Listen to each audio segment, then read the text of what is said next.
Right, so I'm going to summarize Genesis 24 through 29. So, Genesis 24, Abraham sent a servant to Aram Naharaim to find Isaac a wife, and there his servant met Rebekah and went to meet her father and brother, Bethuel and Laban.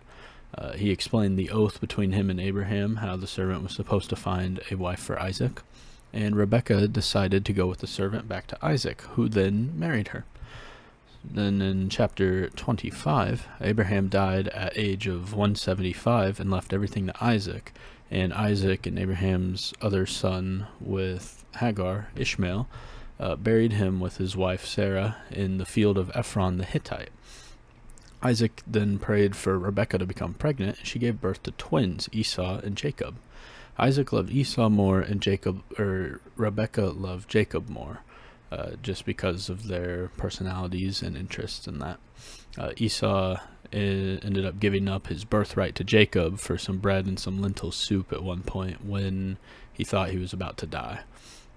And then in Genesis 26, Isaac and Rebekah went to Gerar because there was a famine in the land, and this was where Abimelech, who Abraham had also encountered, was the king. Rebekah was passed off as Isaac's sister, and Abimelech was made aware by God, so he wouldn't do anything, or no one would do anything to them. And Abimelech declared that anyone who harmed them would be punished. Over time living there, Isaac and Rebekah were sent away because Isaac ended up becoming too powerful and too wealthy because God was with him. And God appeared to Isaac and gave him the blessing that Abraham was given, with his descendants going to spread out throughout the earth and flourish.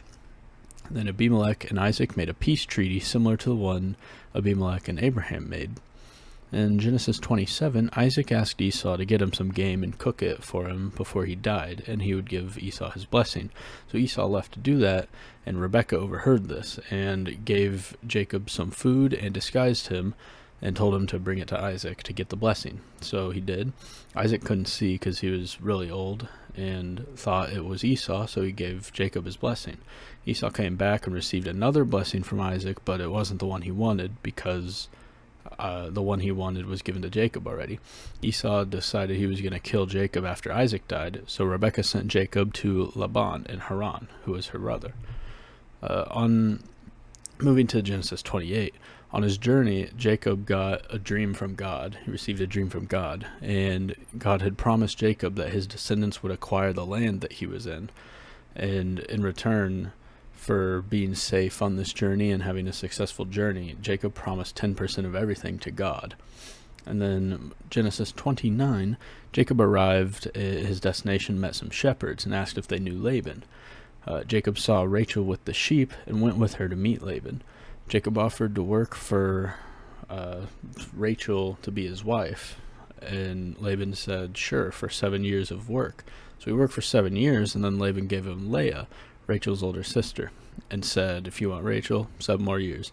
So Jacob agreed and worked for 7 more years, and then married both of them.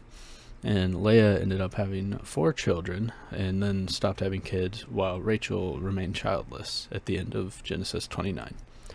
So that is a brief summary of Genesis 24 through 29.